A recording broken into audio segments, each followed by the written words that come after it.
नमस्ते, सबको मेरे प्रणाम। आज हम जो देखने जा रहे हैं वह सुंदरकांड का सारांश है। रामायण में सुंदरकांड को बहुत महत्वपूर्ण स्थान प्राप्त है। इसे महर्षि वाल्मीकि ने लिखा है।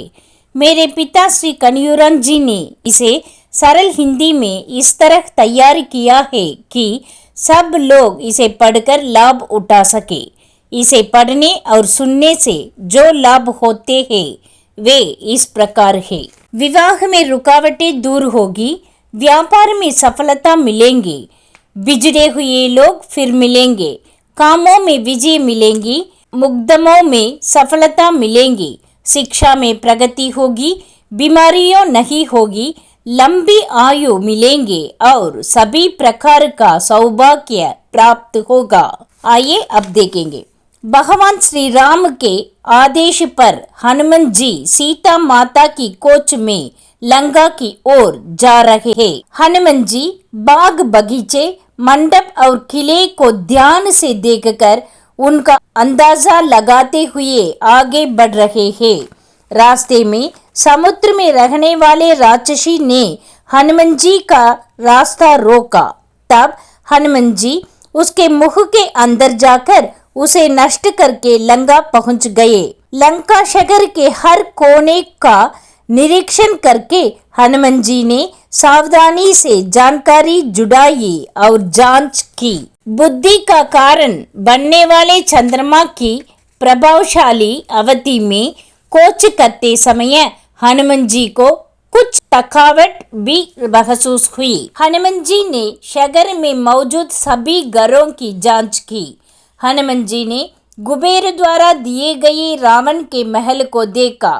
आसमान में सभी सुख सुविधाएं से युक्त सोने का पुष्पक विमान उड़ते हुए जा रहा था। उसके हनुमान जी ने देखा।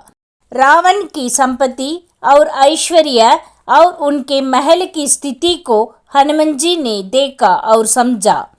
आंतरिक महल में रावण की प्रमुख पत्नी मंडोदरी को देखकर हनुमान जी ने सोचा कि शायद वह सीता माता हो, लेकिन जब उसे ध्यान आया कि राम के वियोग के कारण अपने गलत समझ गई। हनुमान जी ने रावण की भोजनशाला और महल की अन्य स्त्रियों की सोने की स्थिति देखी और सोचा कि यह गलत है और दुखी हो गए। सीता माता को ना देख पाने की स्थिति में हनुमान जी ने सोचा कि लौटने से बेहतर है कि मैं उनसे इनकार ही कर दो। हनुमान जी ने सोचा कि शायद राक्षसों ने सीता माता को मारकर खा लिया हो। इस विचार से वह घबराए और चिंतित हो गए। हनुमान जी ने अशोकवन की सुंदरता देखी और सोचा कि यह दुख को भूलने में मदद कर रहा है। इस विचार से वह आश्चर्यचकित हो गए। हनुमान जी मन ही मन सोचने लगे कि सीता माता को ही ऐसे दुख क्यों सहना पड़ा।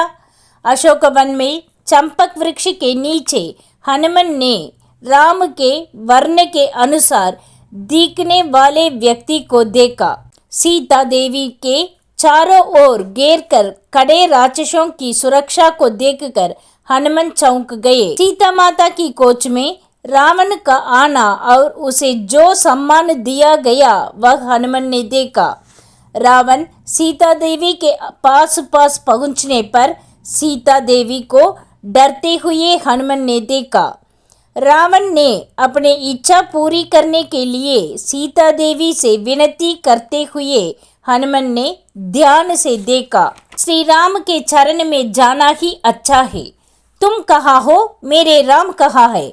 ऐसे क्रोधित होकर सीता देवी ने पूछा। रावण क्रोधित होकर बोला, तो शिकार बन जाएंगे।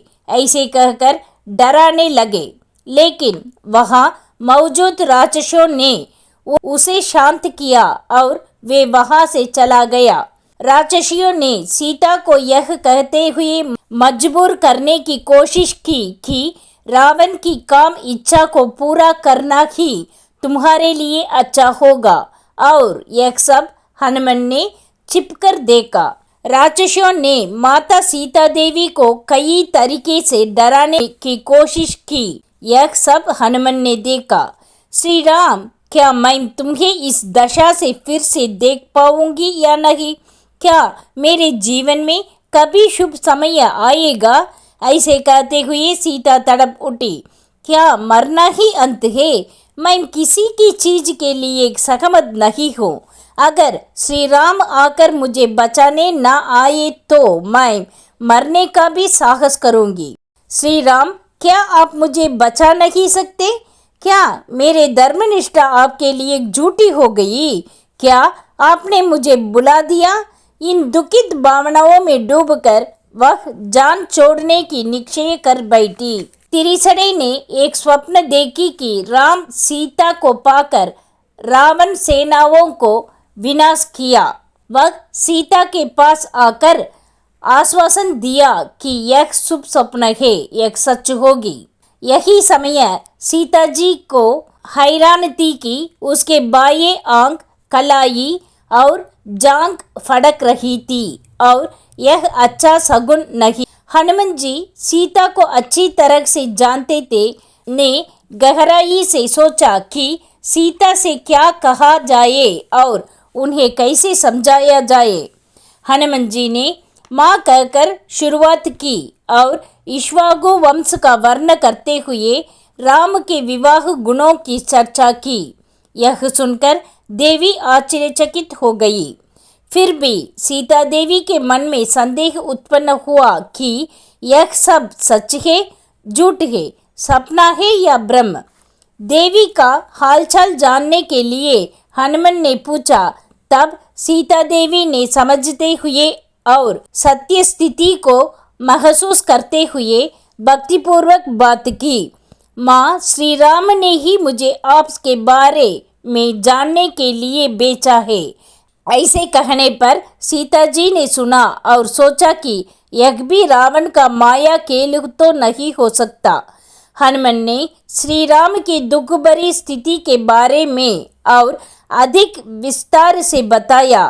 तब सीता देवी ने हनुमान की बुद्धिमत्ता और भक्ति को समझते हुए महसूस किया।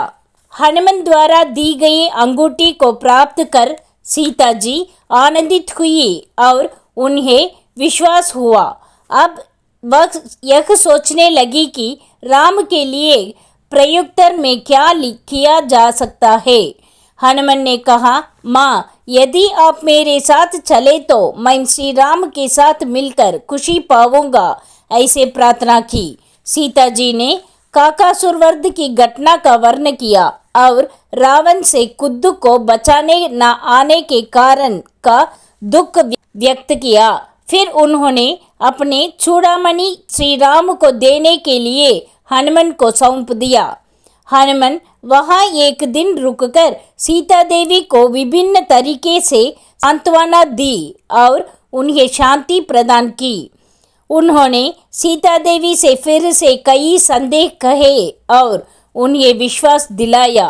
हनुमान ने रावण को क्रोधित करने के लिए अशोकवन को नष्ट करने का निश्चय किया और उसे नष्ट भी कर दिया। राक्षसों डरकर सीता देवी से पूछने लगे, यह कौन है? तो सीता देवी ने कहा, मुझे नहीं पता। इस पर रावण ने जानकारी प्राप्त करने के बाद यह समझ लिया कि हनुमान ने उसके बेचे हुए सैनिकों का वध कर दिया है। सब ने अपने शक्ति को जानने के लिए नगर के मध्य में स्थित किले की दीवार को नष्ट किया और राक्षस को नरक बेच दिया।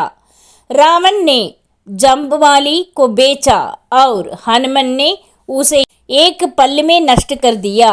रावण ने मंत्री कुमारों को बेचा और हनुमान ने उन्हें हराया, तोड़ फोड़ कर उन्हें नरक बेच दिया।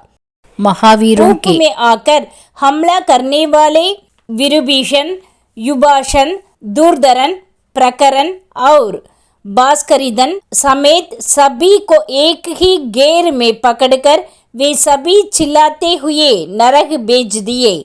रावण का पुत्र अक्षय जब युद्ध करने आया तो तुमने लंबे समय तक उससे खेलते हुए युद्ध किया और अंत में उसे नरक भेज दिया। अंत में इंद्रजित ने आकर हनुमान को ब्रह्मास्त्र से बांध लिया और रावण के पास ले जाकर उसे प्रस्तुत किया।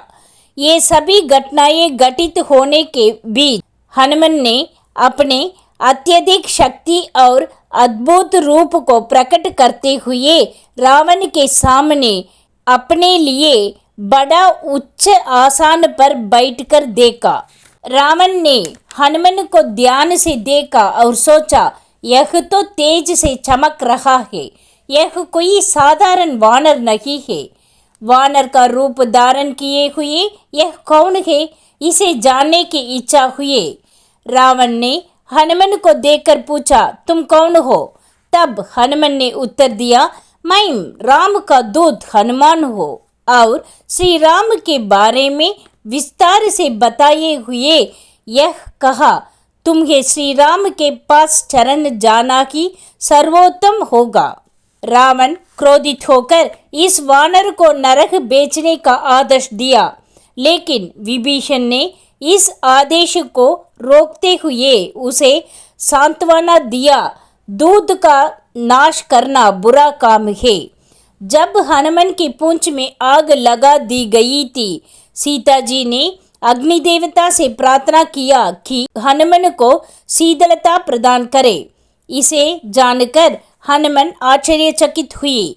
सीता की महिमा पहचान लिया, पर विभीषण के महल को छोड़कर बाकी सभी स्थानों में आग फैले गई थी। यह स्थिति प्रलय काल की तरह हो गई है। हनुमान ने चारों ओर फैलते हुए काले धुएं को देखकर सोचा कि कहीं सीता जी को कोई खतर तो नहीं हो गया है। देवताओं ने आवाज दिए कि सीता जी सुरक्षित है। इसे सुनकर हनुमान शांत हुए। फिर एक बार सीता जी को मिलकर ही मैं अभी जाकर आता हूँ कहकर हनुमान ने समुद्र को पार करते हुए चले पड़े। वानर ने हनुमान के चमकते हुए चेहरे को देखकर खुशी से शोर मचाते हुए स्वागत किया।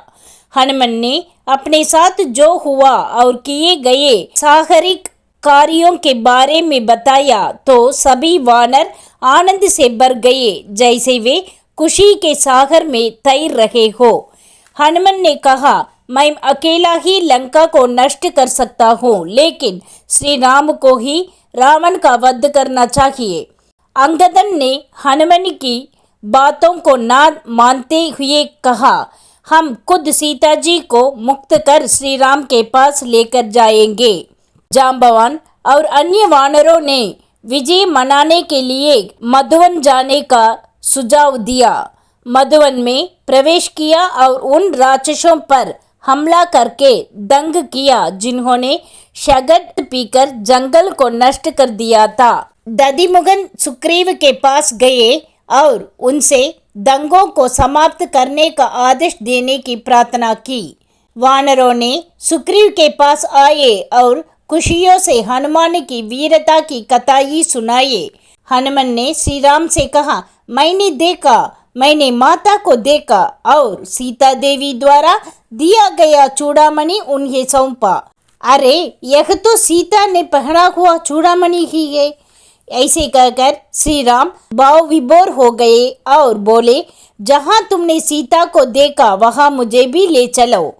हनुमान ने सीता देवी द्वारा बताई गई काकासुर वध की घटना और अन्य पहचान की बातें श्री राम को बताई।